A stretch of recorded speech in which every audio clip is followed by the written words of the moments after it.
Donc, les terreaux, quand vous d'abat au Mali, là, vous fuyez pour aller en Côte d'Ivoire, quoi.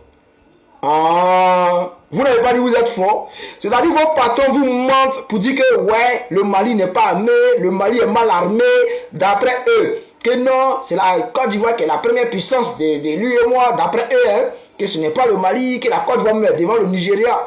Mais quand vous blague, et puis on vous envoie, et puis on vous d'abat maintenant là, direction Côte d'Ivoire. Ah, pour que Draman, comme il a déjà là, son cadavre doit vous protéger. Hein? Ou bien vous connaissez qui tenait vraiment. Mais vous n'avez rien compris encore. C'est maintenant ça commence. J'ai un message pour le Mali.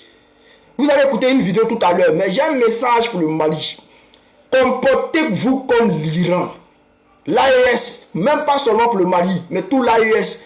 Comportez-vous comme l'Iran. Hein? Les États-Unis, là, ils sont partis. Ils ont attaqué l'Iran. Quand ils ont attaqué l'Iran, là, hein?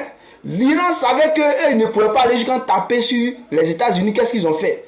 À côté, là, hein, ceux qui collaboraient avec eux, là, les États-Unis, là, ils ont tapé tout le monde. Israël, Qatar, Arabie Saoudite, tout. Ils ont tapé là-bas, partout. Hein? Donc, comme vous savez que vous ne pouvez pas toucher l'Élysée, qu'est-ce que vous devez faire?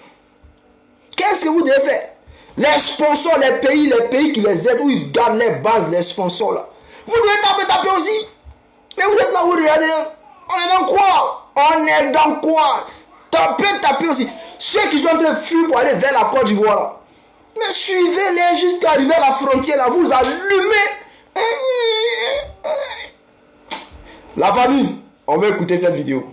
Donc l'impérialisme français aux abois, ces dernières années, ces dernières décennies, il a multiplié les interventions militaires pour essayer de sauver son précaré qui part à volo. En 2011, Sarkozy est intervenu en Côte d'Ivoire pour placer au pouvoir le président Alassane Ouattara. La même année, l'armée française est intervenue en Libye pour renverser Mouammar Kadhafi. Ça a semé le chaos dans tout le Sahel, puisque les arsenaux géants de l'armée libyenne se sont ouverts.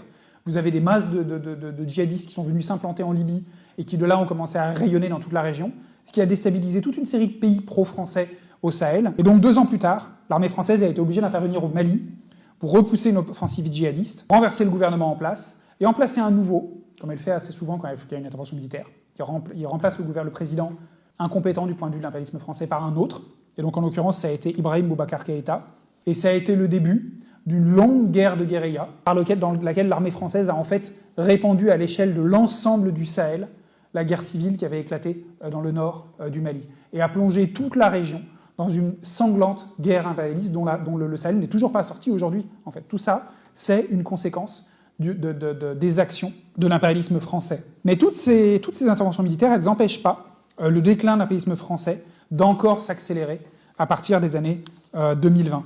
Je vais juste donner un exemple, celui du Niger et de l'uranium du Niger. L'entreprise Orano, qui est l'ex-entreprise Areva, qui change de nom régulièrement, là encore, c'est comme Total et Elf, c'est qu'il y a eu un scandale géant de corruption chez Areva, donc ils ont été obligés de rebaptiser ça Orano, pour faire oublier la corruption, mais en fait c'est la même boîte, c'est juste qu'ils ont changé les panneaux.